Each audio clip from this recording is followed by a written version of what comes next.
말씀을 다 함께 받으십니다. 오늘은 구약성경 사무엘상 1장에 있는 말씀입니다. 사무엘상 1장 9절에서 18절까지 있는 하나님의 말씀. 구약성경 사무엘상 1장 9절부터 18절 말씀입니다. 제가 읽은 성경은 구약 408쪽에 사무엘상 1장 9절부터 18절 말씀.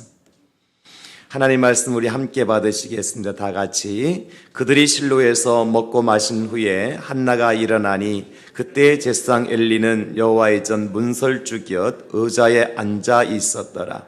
한나가 마음이 괴로워서 여호와께 기도하고 통곡하며 소원하여 이르되 만군의 여호와여 만일 주의 여종의 고통을 돌보시고 나를 기억하사 주의 여종을 잊지 아니하시고 주의 여종에게 아들을 주시면 내가 그의 평생에 그를 여호와께 드리고 삭도를 그의 머리에 대지 아니하겠나이다.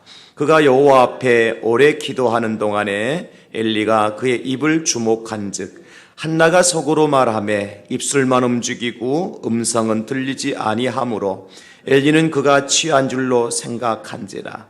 엘리가 그에게 이르되 네가 언제까지 취하여 있겠느냐 포도주를 끊으라 하니 한나가 대답하여 이르되 내 주여 그렇지 아니하니이다.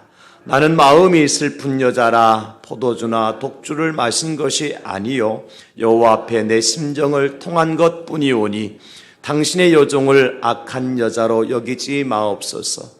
내가 지금까지 말한 것은 나의 원통함과 격분됨이 많기 때문이니이다 하는지라.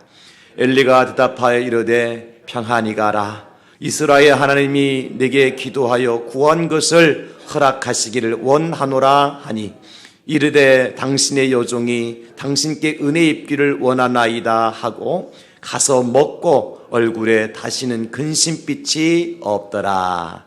아멘. 추석 명절을 맞이해서 여러분들의 가정에 하나님의 은혜로 모든 문제가 해결되어지고 평화와 기쁨이 넘칠 수 있기를 먼저 예수님의 이름으로 축원합니다. 예로부터 우리 가정이 행복하기 위해서는 그 가정 안에서 집안에서 세 가지의 소리가 끊어지지 아니하여야 한다. 그런 말씀을 하셨습니다. 가정이 행복한 가정이 되기 위해서는 어떤 소리가 끊어지지 아니하여야 되냐면 첫째는 그 집안에서 선비가 글 읽는 소리가 끊어지지 아니하여야 한다. 두 번째는 그 집안에서 아낙네의 다디미 소리가 끊어지지 않아야 한다. 세 번째는 그 집안에서 아이들의 울음소리가 끊어지지 아니하여야 한다. 그렇게 이야기를 했습니다. 선비의 글 읽는 소리, 아낙네의 다디미 소리, 아이들의 울음소리. 이것을 현대판으로 구성하면 어떻게 이야기할 수 있을까요? 선비가 글 읽는 소리라고 하는 것은 그 가정의 가장인 남편이나 아버지가 교양 있는 품위 있는 아버지요 남편이 되기 위해서 이제 학식과 지식의 훈련을 받는 가정, 그 가정이 행복한 가정이 될 수 있다는 거지요. 그런가 하면 아낙네의 다디미 소리라고 하는 것은 그 집안에서 어머니, 아내가 가정에 이제 굳은 일도 마다하지 않고 집안에는 모든 일들을 돌아보면서 땀과 수고를 아끼지 않는 어머니와 아내가 있는 가정이라고 얘기할 수 있겠고요. 마지막 세 번째 아이들의 울음소리라고 하는 것은 집안에 아이들이 출생해서 그 집안의 대를 이어갈 수 있는 아이들이 많은 가정이 복된 가정이다. 그렇게 우리가 재해석을 할 수가 있는 것이지요. 여러분 어때요? 오늘날 지금 이 세 가지를 말씀드린 것하고 비교하면 가정마다 행복한 가정이 많을까요? 불행한 가정이 많을까요?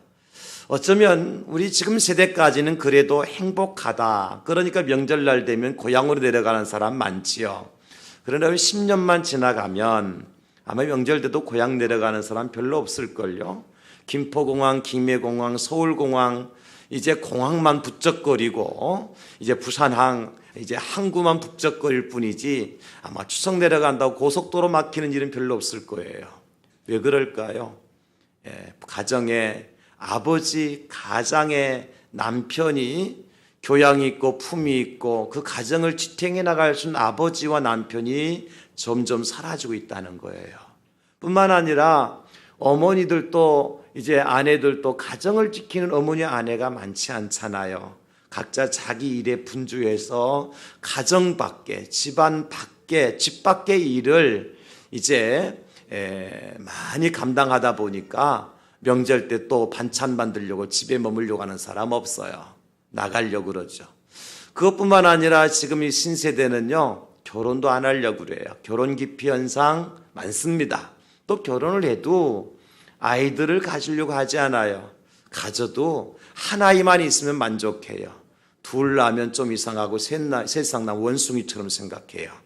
그렇기 때문에 가정이 점점점 무너지고 있다. 이렇게 보고 있는 거고요. 그래서 사회학자, 인류학자들은 앞으로 2022년 이후가 되어지면 이 대한민국이 절대 인구가 감소한다.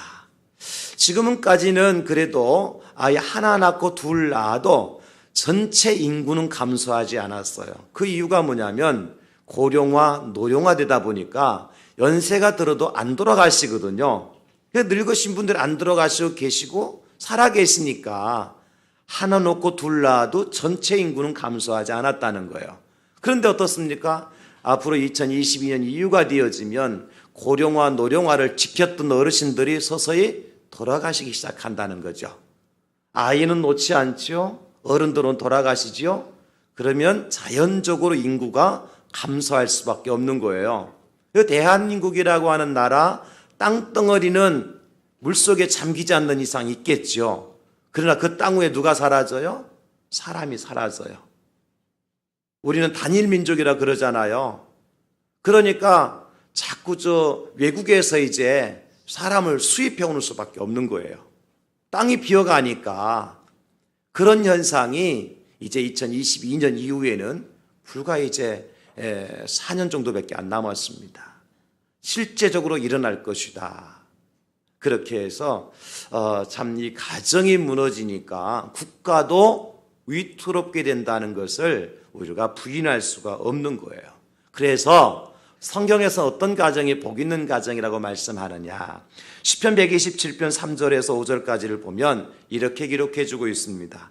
보라, 자식들은 여호와의 기업이요 태의 열매는 그의 상급이로다. 젊은 자의 자식은 장사의 수중의 화살 같으니 이것이 그의 화살통에 가득한 자는 복이 되도다. 그들이 성문에서 그들의 원수와 담판할 때에 수치를 당하지 아니하리로다. 복 있는 사람은 그 집안의 대를 이어갈 자손들이 이제 많은 집안이에요. 그래서 두 사람보다도 세 아이를 놓은 집이 복된 집이고요. 세 아이보다도 네 아이, 다섯 아이를 놓은 집이 복된 집이에요. 그러면 저보고 이제 원시대에 사는 사람이라고 이상하게 생각할 거예요. 시편 128편 3절로 4절에 보니까 이렇게 말씀해 주고 있습니다. 내 집 안방에 있는 내 아내는 결실한 포도나무 같으며. 아내가 지금 집 밖에 있습니까? 안방에 있습니까? 내 집 안방에 있는 내 아내는 그렇게 얘기했습니다. 내 식탁에 둘러 앉은 자식들은 어린 감람나무 같으리로다. 한 상에 둘러 앉아서 함께 먹고 마시는 그런 자식들, 복수로 되어 있죠. 어린 감람나무 같으리로다. 그러면서 여호와를 경외하는 자는 이같이 복을 얻으리로다. 하나님의 복이라는 거죠. 하나님을 섬기는 사람은 이런 복을 받아야 될 줄로 믿습니다. 이미 이제 우리 어르신들이 어쩔 수 없지만 문 다 닫았으니까, 문 닫지 아니한 우리 젊은 우리 청소년 학생들은 이 말씀을 꼭 명심해야 돼요. 결혼해서 두 사람 낳으면 본전이고, 그렇잖아요. 두 사람이 앞서 두 사람밖에 안 만들었으니까 한 사람 낳으면 이것은 믿지는 장사한 거고, 적어도 두 사람 이상은 낳아야 남는 장사하는 거다. 앞으로 우리 교회도 좀 여유가 되어지면, 그래서 가정에 두 사람 이상 낳는 가정에는요, 교회에서 장려금을 많이 줘야 돼요. 나라 국가에만 맡기면 안 돼요. 교회에서 일을 해야 돼요, 사실은. 왜? 하나님의 말씀을 지키는 일이잖아요. 그래서 교회에서도 두 사람 이상 낳는 가정에 적어도 세 사람 낳으면 100만 원 좀 주고, 네 사람 낳으면 한 500만 원 정도 주고. 아멘 안 하는 거 보니까 영 별로 관심이 없는 것 같아요. 돈이 어디서 그래. 여러분, 그렇게 하면 하나님께서 하늘 문을 여시고 물질도 쏟아 부어주실 줄로 믿습니다. 하나님이 가난하신 분 아니잖아요. 하나님이 기뻐하신 일을 하는데 하나님 가만히 계시겠어요? 그래서 셋난 가정이 더 잘 되면요, 100만 원 주면요 1000만 원 헌금한다니까요. 왜? 잘 되니까. 500만 원 주면 5천만 원 헌금한다니까요.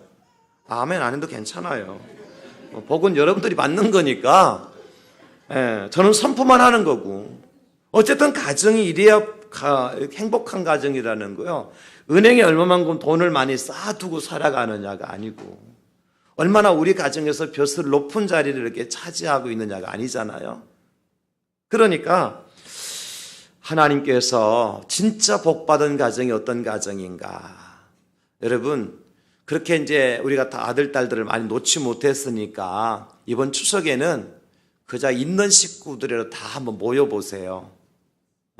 그러면 우리가 6명, 10명, 20명, 30명 되면서 행복하다 그렇게 느낄 거예요. 혼자 놀러 가지 말고 모이는데 같이 좀 모여주세요.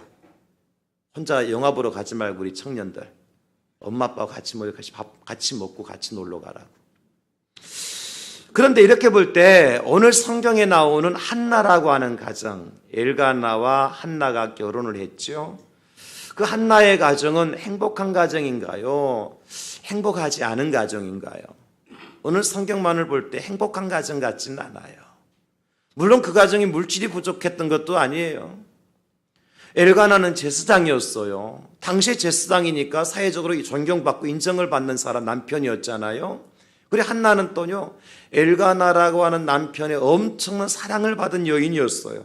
남편이 아내를 사랑해 주는데 얼마나 그 가정이 행복하겠어요. 그런데 오늘 한나는 어떻게 하고 있어요? 맨날 울고 있어요. 밥도 안 먹고 울고 있어요. 대성통곡하며 울고 있어요.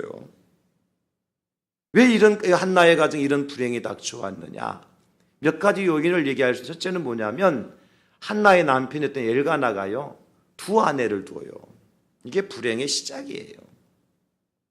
아이가 있든 없든 한나 하나만으로 만족했더라면 한나의 가정에 이런 불행은 시작되지 않았을 거예요. 그 남편이 욕심을 부려서 한나 외에 분인나라고 하는 또 다른 여인을 아내로 두잖아요. 이게 불행의 시작이었고요. 또 하나는 그렇다 하더라도 만약에 한나에게 아들이 있었더라면 그래도 나았을 거예요. 그렇죠? 그래도 남편에게 인정을 받고 이제 정상적으로 대를 이어갈 아들이 있었더라면 문제가 없었을 거예요. 또 하나의 문제는 뭐냐면, 그래 한나가 아들 없고 분인나가 아들을 낳았다 그래요. 그렇다면 분인나가 그 자기 남편의 엘가나의 정부인인 한나를 괴롭게는 하지 말아야지요. 불쌍히 여겨줘야 되지요. 그런데 분인나가 어떻게 했어요? 그 한나의 마음을 격분시켰어요. 괴롭게 만들었어요. 그래서 그런 일들 때문에 한나의 가정에 불행이 다가오는 거예요. 어떤 불행이냐? 한나가 엘가나에게 찾아가서 얘기하는 거죠. 내가 원통해서 못 살겠다. 아니 당신이 아내 삼은 저 분인나가 아들 낳았다고 나를 이렇게 정말 짐승 취급하고 나를 이렇게 괴롭게 만드는 일이 있어서 되겠느냐? 그 남편에 대한 불편한 마음과 남편에 대한 불쾌한 마음을 드러내는 거죠. 그런 아무리 마음씨 좋은 남편이라도 속은 안 편할 거예요. 겉으로는 여보 괜찮아. 당신이 10 아들보다 더 나은 아주 내가 그렇게 사랑하잖아. 그렇게 얘기하더라도 실제 엘가나나 한나가 서로 관계가 이제는 서서히 깨어질 수밖에 없는 그런 관계가 되는 거예요. 부부관계가 깨어지면 가정은 무너집니다. 부부 사이에 어떤 마음의 간격이 벌어지면요, 가정에 금이 가기 시작합니다. 그래서 한나의 가정에 불행이 닥쳐왔어요. 이럴 때 한나는 어떻게 했습니까? 날마다 울면서 먹지도 못했어. 마음에게로 통곡만 했어요.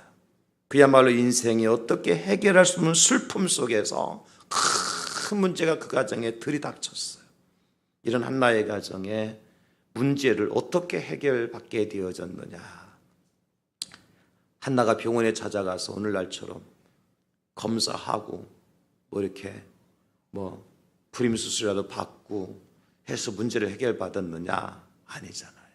부인에게 찾아가서 네 아들 낳았으니까 위로금이라도 내놔. 돈이라도 그냥 한 보따리 싸가지고 그 돈 때문에 행복했느냐? 아니잖아요. 어떻게 했어요? 하나님 앞에 나가서 여호와 앞에 통곡하며 기도했어요. 한나는 하나님 앞에 엎드려서 오랜 시간 기도했다 그랬어요. 금식하면서 기도했어요. 마치 다른 사람들이 볼 때는 술 취한 여인처럼, 약간 마시간 여인처럼 간절하게 하나님 앞에 기도를 드렸습니다. 그럴 때 하나님은 어떻게 하셨어요? 그 한나의 기도를 들으시고 한나에게 슬픔 대신에 기쁨을 주십니다.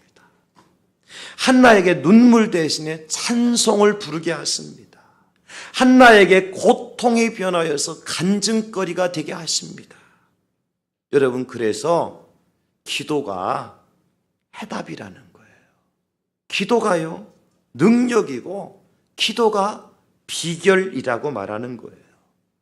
저는 오늘 그래서 본문 말씀을 중심으로 해서 기도가 가정을 구원해 주십니다. 이런 제목으로 함께 말씀의 은혜를 나누고 있는 겁니다. 여러분 같이 선포합시다. 기도가 우리 가정을 구원해 주십니다. 믿으십니까? 기도할 때 가정의 문제가 해결되어지고, 기도할 때 실마리가 풀어지고, 기도할 때 우리 가정이 구원받는 놀라운 역사가 나타난다는 거예요. 그러면 기도할 때 한나의 가정에 하나님께서 어떻게 그 가정을 회복시켜 주셨느냐, 무엇으로 회복시켜 주셨느냐. 오늘 말씀해 보니까 첫째는 기도하면요 슬픔 대신에 기쁨을 주십니다. 이 말씀이 좋죠, 여러분? 자, 기도하면 슬픔 대신에 기쁨을 주십니다. 기도할 때 슬픔이 변하여 기쁨이 됩니다. 할렐루야. 오늘 한나의 마음에 깊은 병이 들었잖아요. 자신이 처한 환경으로 인하여서 날마다 어둡고 캄캄한 인생의 밤을 보내고 있었던 여인이 한나예요. 눈에 눈물이 마를 날이 없었잖아요. 음식 대신에 눈물로 음식을 삼아서 하루하루 보냈던 여인이에요. 그래서 오늘 본문 10절에도 이렇게 얘기하잖아요. 한나가 마음이 괴로워서 여호와께 기도하고 통곡하며. 얼마나 괴로웠으면 하나님 앞에 나가서 기도하는데 통곡했다는 거예요. 이 통곡이라는 단어는요, 심장을 끄집어내는 거예요. 그냥 보통 기도가 아니에요.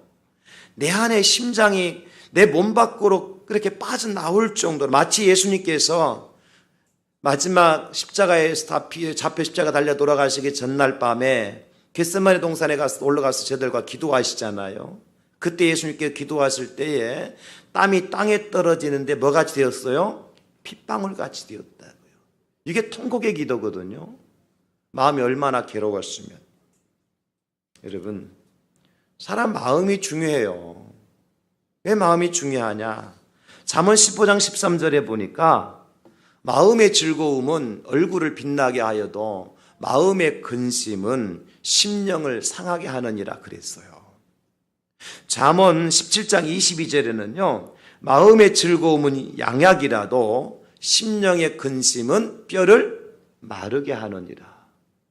결국 내 마음에 근심이 생기면 심령이 상하게 되어지고, 그 상한 심령 때문에 뭐까지 문제가 생겨져요? 뼈가 마르게 되어진다. 골다공증도 마음의 병에서 오는 거예요. 골다공증도 음식 잘못 먹어서 오는 게 아니에요. 1차적인 원인은 마음의 병. 감기도 마음의 병에서 오는 거예요. 의학적으로 근거 있는 이야기입니다. 마음이 약해지면요, 감기 바이러스가 내 몸에 침투하게 되어지면 그걸 이겨내지 못해요. 그래서 감기 걸린 사람은 뭐가 결핍된 사람이냐면 사랑이 결핍된 사람이다. 그렇게 얘기해요, 의사들이.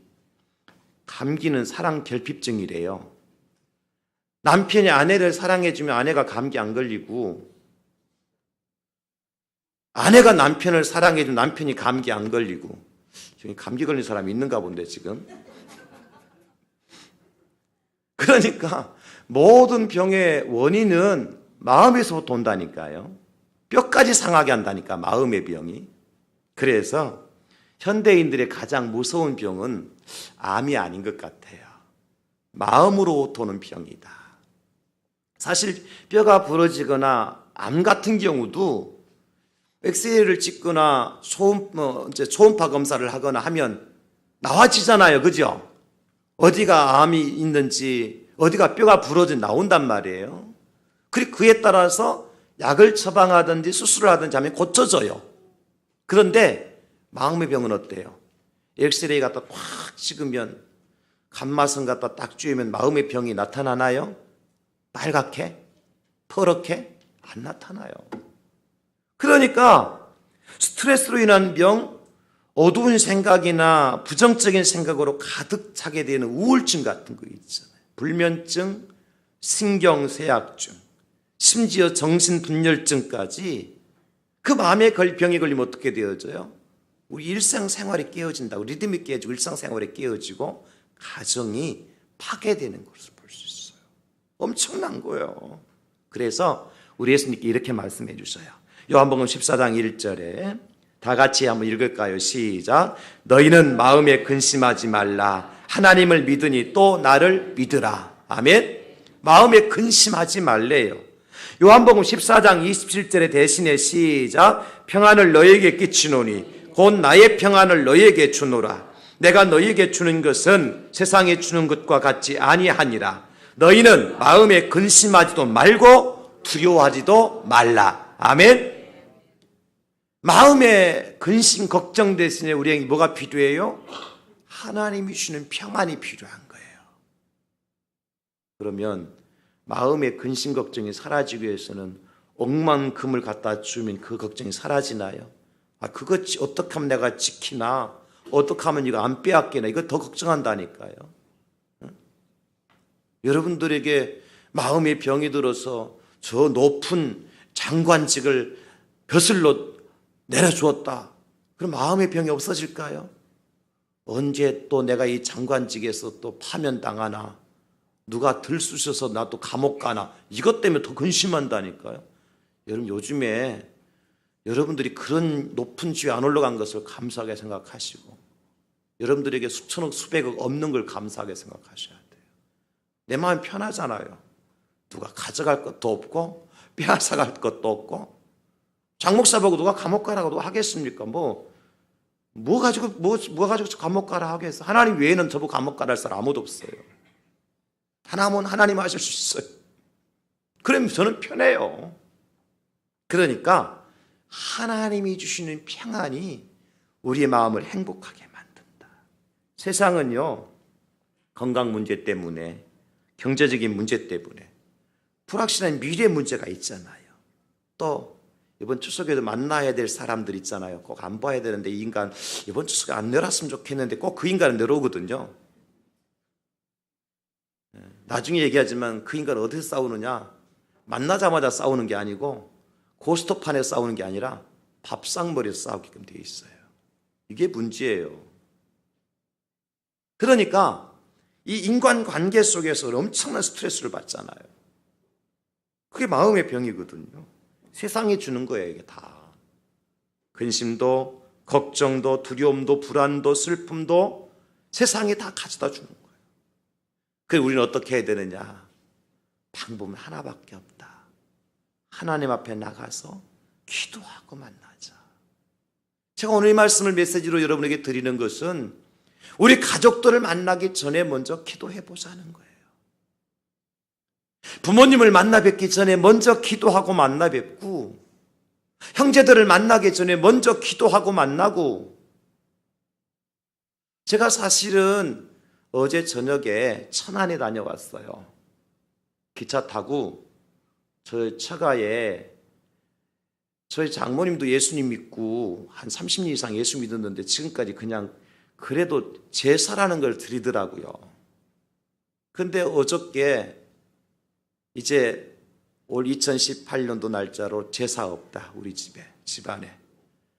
추모식으로 대신한다. 제1회 추모식이니까 목사님이 오셔야 된다. 그러니까 제가 어제 천안 다녀왔어요. 그러니까 제가 프린트를 다 만들어 가지고 예배 순서 다 만들어 가족을 한 20명 모였더라고요. 모인 자리에서 제1회 추모식을 진행을 하는데 제가 올라가기 전에 기도를 얼마나 했겠어요. 장남이 교회 안 나가요. 하나밖에 없는 아들인데 제 처남이.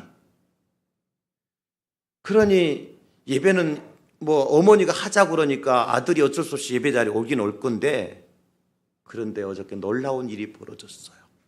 제가 순서지에다가 설교문도 다 적고 마지막 설교 끝나고 난 다음에 기도문까지 적어가지고 가가지고요. 설교문 제가 설교 안 하고 다 읽었어요. 그대로 토시 안 틀리고 그대로 읽고 난 다음에 오늘은 이 가정의 장남인 누구누가 기도해야 되겠다고. 교회 안 나가는 친구라니까요. 정말 제사라면 열심히 따라다니는 친구였어요. 온 가족 친지 일가들에. 근데 그 친구가, 그 처남이 그 기도문 보고 또박또박 읽는데 제가 눈물이 나오더라고요. 하나님 아버지부터 시작해서 하나님을 아버지라고 부르더라니까요. 기도문이 그렇게 기록되어 있으니까 어떡할 거야. 하나님 아저씨 할 수도 없는 거고. 제가 그것을 만들어 가면서 올라가면서 제가 기도를 했겠어 안 했겠어요? 정말 저는 제 아내한테는 이제 얘기 안 했어요. 사모한테 얘기 안 했어요. 엄청나게 마음의 기도를 하고 준비를 하고 올라간 거예요. 왜? 분명히 사탄이 이 일을 그냥 보고 있지 않을 것이다.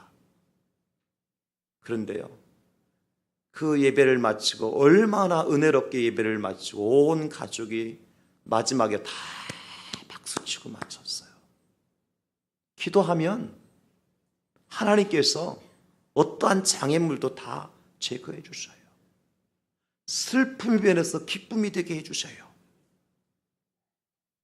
이사야 61장 3절에 보니까 무릇 시온에서 슬퍼하는 자에게 화관을 주어 그 죄를 대신하며 기쁨의 기름으로 그 슬픔을 대신하며 찬송의 옷으로 그 근심을 대신하시고. 여러분, 기도하면 슬퍼하는 자에게 죄를 뒤집어 써야 되는데 화관을 쓰게 해주시고 그 슬픔 대신에 기름을 부어주시고 그 근심 대신에 찬송의 옷을 입혀주신대요. 여러분, 그런데 기도하지 아니할 수가 있겠습니까? 이번 추석에 여러분 가정을 위해서 기도하시고 죄를 대신해서 화관을 씌워주시고 슬픔 대신에 기름을 부어주시고 근심 대신에 찬송의 옷을 입혀주시는 하나님의 은혜를 체험할 수 있기를 예수님의 이름으로 축원합니다. 찬송가 91장 1절과 3절에 보면 이런 가사가 있어요. 슬픈 마음 있는 사람 예수 이름 믿으면 영원토록 변함없는 기쁜 마음 얻으리. 예수의 이름은 세상의 소망이요 예수의 이름은 천국의 기쁨일세. 존귀하신 주의 이름 우리 기쁨 되도다. 주의 분배한 길 때에 기뻐 찬송 부르리. 예수의 이름은 세상의 소망이 하면 예수의 이름은 천국의 기쁨일세. 할렐루야. 예수의 이름이 천국의 기쁨입니다. 그러므로 예수의 이름으로 기도할 때 천국의 기쁨을 우리 가정에 하나님께서 부어주실 줄로 믿습니다.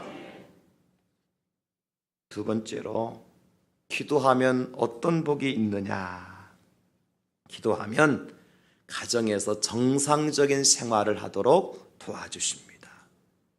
오늘 한나가 기도하고 난 다음에 엘리 제사장이 한나를 보고 그만 좀 술 좀 끊으라고, 언제까지 포도주에 취해 있겠느냐고. 그러니까 한나가 15절에 뭐라 그래요? 한나가 대답하여 이럴 때, 내 주여 그렇지 않습니다. 나는 마음이 슬픈 여자입니다. 포도주나 독주를 마신 것이 아니라 하나님 앞에 내 심정을 통한 것뿐입니다. 나를 좀 악한 여자로 보지 말아주세요. 내가 지금까지 이렇게 하나님 앞에 대성통곡한 것은 내 원통함, 격분됨이 많기 때문입니다. 그러니까 엘리 제사장이 뭐라 그래요? 17절에 엘리가 대답하여 이르되 평안히 가라. 이스라엘 하나님이 네가 기도하여 구한 것을 허락하시기를 원하노라 하니, 다 같이 18절 이르되 당신의 여종이 당신께 은혜 입기를 원하나이다 하고 가서 먹고 얼굴에 다시는 근심빛이 없더라. 아멘. 한나가 엘리 제사장의 말을 듣고 맨 먼저 함께 뭐예요? 가서 먹었어요. 먹었어. 음식과 생활 아주 밀접한 관계가 있잖아요, 여러분. 그죠? 오늘 한나가 집으로 돌아가서 음식을 먹었다고 하는 것은 그저 배고픈 거 한 끼 때웠다는 얘기가 아니고, 주님의 은혜가 그에게 임하게 되어지니까 단절되었던 정상적인 삶이 비정상적인 삶이 정상적인 삶으로 바뀌었다는 거예요. 옛날에요, 저희 아버지가 예수님 믿으시기 전에 명절날 가끔 이런 일을 하셨어요. 상에 둘러앉아 이런저런 얘기하다가 에이 하고 상을 갖다가 딱 들러엎는 일을 가끔 하셨어요. 명절날 가족들이 모였는데 에이 그러면서 그 다음에 이제 얘기는 제가 말을 못하죠. 강대상에서. 그래서 밥상머리를 탁 집어던져 버려요. 그리고 그 차려놨던 밥상 1년에 한 번 먹을까 말까 한 그 음식들이잖아요. 얼마나 아까워. 국이고 미역국이고 뭐고 다 그냥 깨지고 엎어지는 거죠. 그러면 명절날이 잔칫날이 아니라 초상집으로 변해버려요. 우리는 무서워서 떨고 숨고 어머니는 울고 앉았고, 그 이튿날부터 우리 어머니는 뭐 하느냐? 머리에 띠두르고 안 먹는다는 거예요. 아버지는 밥상을 엎고 어머니는 금식을 선포하고. 오늘날 교회는 그런 게 없나요, 여러분? 교회 와서 열심히 예배 드리고요, 에이씨 그러면서 점심 안 먹고 그냥 땡 하고 가시는 분 계세요. 점심 안 드시는 게 무기예요, 그죠? 제가 지금 먹는 거 얘기하고 있어요. 지금 제가 음식 얘기하고 있어요.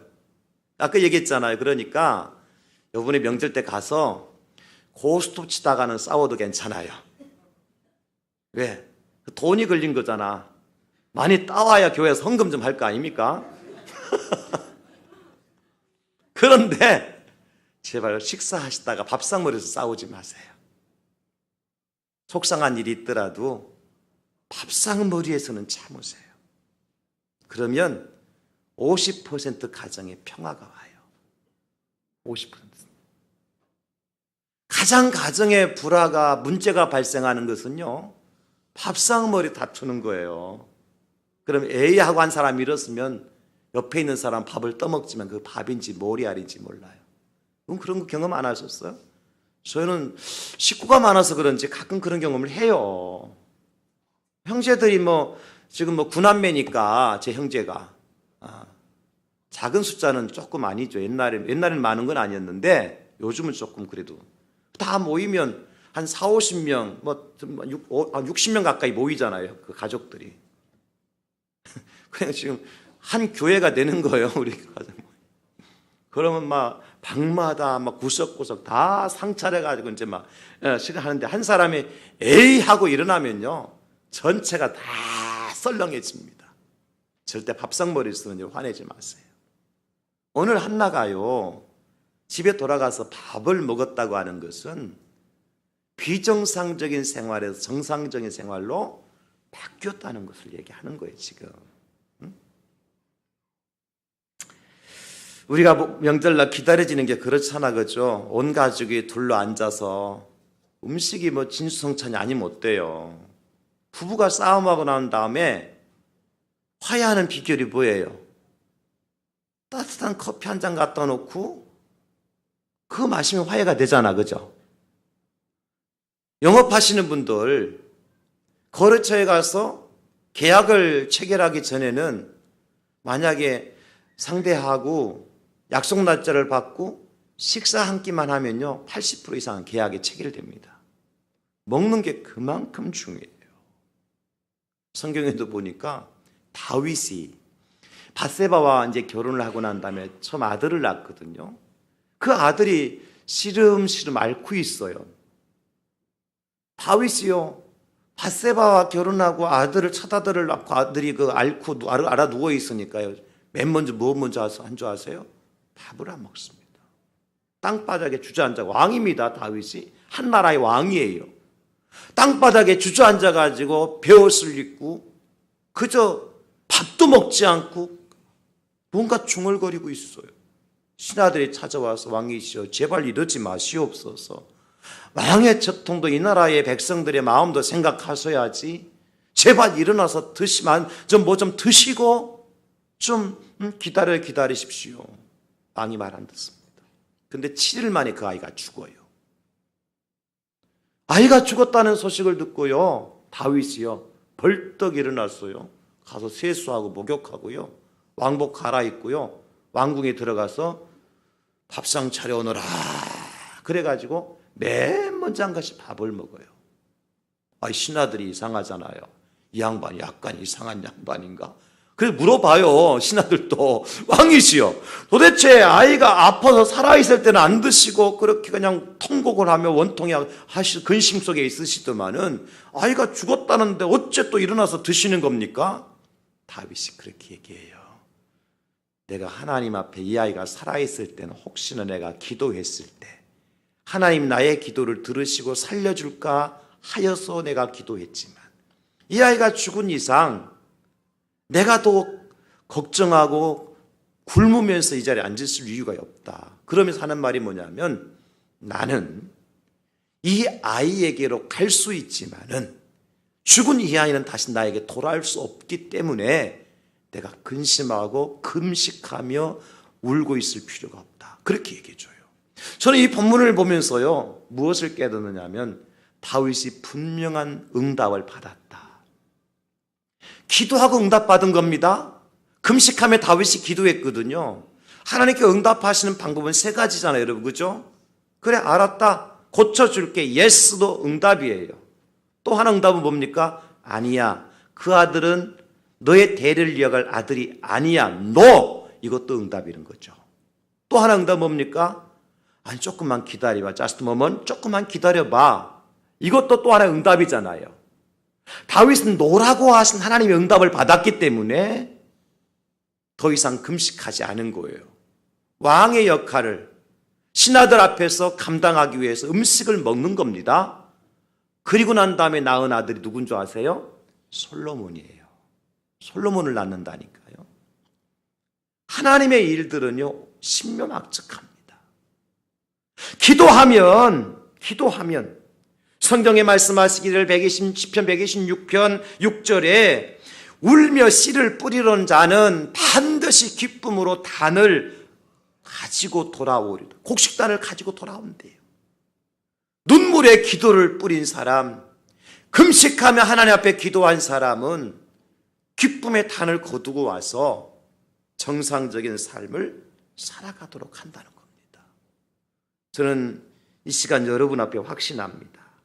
여러분들이 만약에 지금까지 여러분들의 가정과 가족들을 위해서 금식하며 하나님 앞에 기도했다면 이번 추석 명절에 모든 관계가 정상적으로 회복되는 역사가 일어날 줄로 믿습니다. 아멘.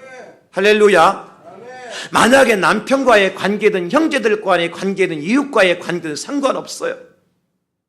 여러분이 그 관계 회복을 위해서 하나님 앞에 진정으로 울며 금식하며 기도했다면, 하나님이 살아계시다면 그 관계를 회복해 하시는 하나님의 은혜가 임하게 될 줄로 믿습니다. 저는 그래서 이 시간 설교 다 끝나고 잠시 기도할 거예요. 한 1, 2분 정도. 그 기도가 능력 있는 기도가 될 텐데요. 저는 살아계신 하나님을 믿는 사람입니다. 하나님은 기도하는 자의 기도를 들어주시는 우리의 선한 목자가 되심을 저는 믿습니다. 왜? 하나님 약속하셨거든요. 구하라 그리하면 주실 것이요, 찾아라 그리하면 찾을 것이요, 두드리라 그리하면 너에게 문이 열릴 것입니다. 환난 날에 나를 부르라 내가 너를 건지리니 네가 나를 영화롭게 하리로다. 할렐루야. 하나님 약속하셨잖아요. 하나님 약속 펑크내시는 분 아닙니다. 지금도 우리의 기도와 간구와 소원을 듣고 계시는 분이시고, 때가 되어 그 기도와 간구와 소원대로 응답해 주시는 분이 하나님인 줄로 믿습니다. 그래서 오늘 한나가 하나님 앞에 기도하고 응답받잖아요. 돌아가서 음식 먹습니다. 여러분 다시 음식을 드셔야 돼요. 단절되었던 관계가 회복되어지는 것입니다. 깨어졌던 관계가 회복이 되어지는 것입니다. 혹시나 가정의 남편과 아내 사이에 그동안 별거했던 사람들이 있다면 이번 추석 명절을 통해서 합쳐져야 돼요. 아멘 안 해도 괜찮아요. 같이 살았지만 버티컬처럼 말이죠, 연결되어 있는 것 같지만 버티컬은 서로 나뉘어져 있잖아요. 부부 관계가 그런 관계 속에 살았다면, 부모와 자식 간의 그런 관계 속에 살았다면, 서울에 있는 부산에 있는 형과 아우가 그런 관계 속에 살았다면 버티컬이 아니라 진정한 커튼과 같은 하나로 연결되어진 그런 가정으로 회복되는 역사가 일어나게 될 줄로 믿습니다. 아멘. 기도해 보세요. 하나님 어떤 연결고리를 주든 간에 굶었던 사람이 먹게 만들고 금식했던 사람 다시 밥을 뜨게 만드는 그런 역사를 베풀어 주는 분 하나님이시잖아요. 여러분, 먹는 게 중요하다니까요. 전도서 2장 24절에 보니까 사람이 먹고 마시며 수고하는 것보다 그의 마음을 더 기쁘게 하는 것은 없다. 다시 한번요, 성경입니다. 사람이 먹고 마시며 수고하는 것보다 그 마음을 더 기쁘게 하는 것은 없다. 왜냐하면 내가 이것도 본즉 하나님의 손에서 나온도다. 할렐루야. 하나님이 먹게 만드셔야 돼요. 마시게 만드셔야 돼요. 마지막 세 번째는요, 한나의 가정 하나 어떻게 회복을 시켜주시냐면, 기도하는 한나의 가정에 소원을 들어주시잖아요. 그래서 기도하면 가정에 소원을 이루어 주십니다. 어떤 소원이었죠? 한나의 소원이 아들 달라는 거였잖아요. 여기 성경 읽고 몰랐어요. 무슨 소원인지? 아들 달라고 그랬다고. 그런데 사무엘상 1장 20절 보십시오. 우리가 본문 바로 밑에 2절 밑에 시작. 한나가 임신하고 때가 이름에 아들을 낳아 사무엘이라 이름하였으니 이는 내가 여호와께 그를 구하였다 함이더라. 한나가 아들 낳았어요, 안 낳았어요? 낳았어요. 다 같이 따라합니다. 기도하면 아들도 주신다. 저는요, 이 말씀 지금 70, 80대 되신 우리 어르신들 기도하면 아들 줄 수 있다고 저는 믿는 사람이에요. 하나님이요, 70, 80, 90 되신 분도 기도하면 아들 주실 수 있는 분이셔요. 안 믿는 표정이 어떡해. 그 예수 잘 안 믿는 사람들이 교회 안에 다 있다니까. 여러분, 하나님이 능력이 없어서 안 주시는 게 아니잖아요. 아브라함이 100세의 아들 이삭을 얻었잖아요. 한나가 90살이었어 그때. 세상적으로 아브라함도 한나도 얘기했잖아요. 한나가 아니라 사라지. 자꾸 한나 얘기 한나라고. 속아주는 여러분도 참 감사합니다. 사라가 90세. 하나님은요, 능치 못하심 없는 분이에요. 여러분, 가정을 어떤 소원을 가지고 계십니까 지금? 하나님께 여러분 가정을 위해서 어떤 일들을 이루어 주시기를 원하고 계십니까? 여러분 어떤 기도 제목까지 지금까지 달려오셨습니까? 하나님은 능치 못하심이 없어요. 사갈의 제사장이요, 성전 올라가서 기도합니다.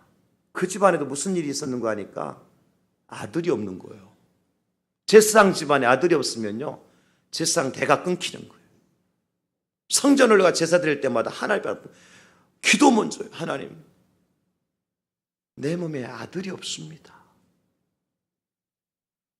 성경에 보니까 누가복음 1장 13절에 뭐라고 말씀해 주고 있는 거 아니까 너의 간구함이 들린지라. 그리고 난 다음에 누구를 주셔? 세례 요한. 세례 요한을 아들로 주셔요. 세례 요한이 누굽니까 여러분? 예수님보다 6개월 먼저 이 땅에 와서 광야에서 외치는 자의 소리로서 주의 길을 예비하고 그 터를 닦아놓은 사람이 세례 요한이잖아요. 예수님께서 이제 요한보다 더 큰 자가 없다고 말씀하실 정도로 대단히 위대한 사람이었어요. 그 위대한 사람이 세례 요한이 사가랴가 기도해서 하나님께로부터 얻은 아들이라고요.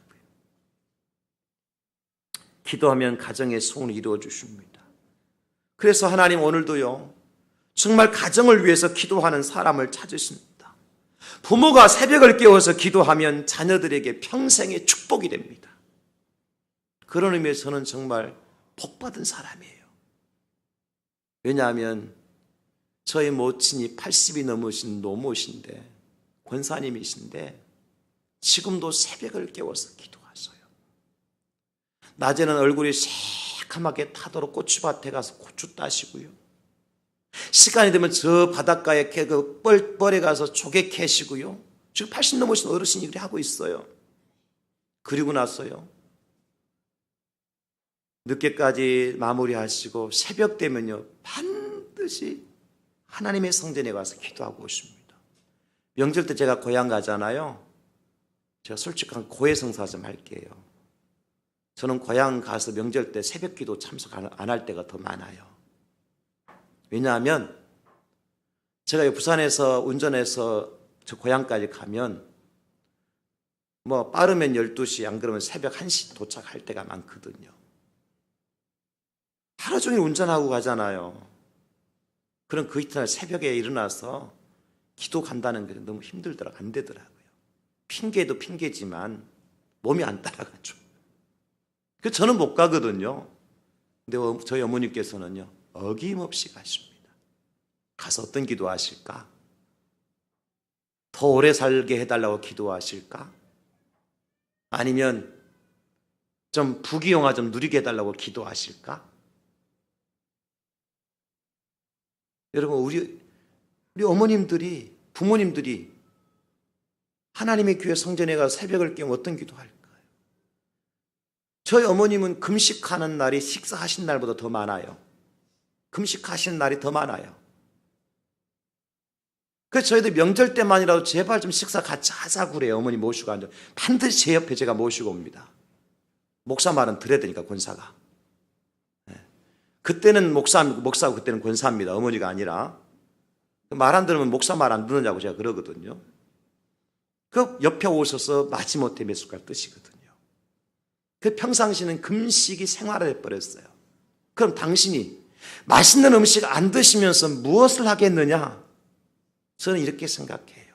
어머니께서 한 숟가락 안 드시는 거 자식들의 입에 떠 넣어주고 계시다고 저는 믿는 사람이에요. 내 자식은 굶지 말라고, 내 자식들은 가난하지 말라고, 내 자식들은 어디 가서 구걸하지 말라고 어머니가 그 새벽에 금식하면서 기도하기 때문에 많지 않은 구남매 형제들이요, 그래도 믿음 안에서 살아가는 거예요. 그 제가 행복한 사람 아니, 복받은 사람 아닙니까? 사랑하는 우리 성도 여러분, 여러분들은 얼마나 하나님 앞에 가정을 위해서, 자녀 손들을 위해서 기도하고 계십니까? 여러분 얼마나 우리 부모님을 위해서, 형제들을 위해서 기도하고 계십니까? 오늘 한나처럼 곡기를 끊어가면서 하나님 앞에 나와서 금식하면서 통곡하면서 미친 사람, 술 취한 여인이라는 말을 들으면서까지 간절하게 부르짖어 본 적이 얼마나 됩니까? 기도하면 하나님이 가정을 구원해 주십니다. 오늘 한나는 이렇게 노래하더라고요.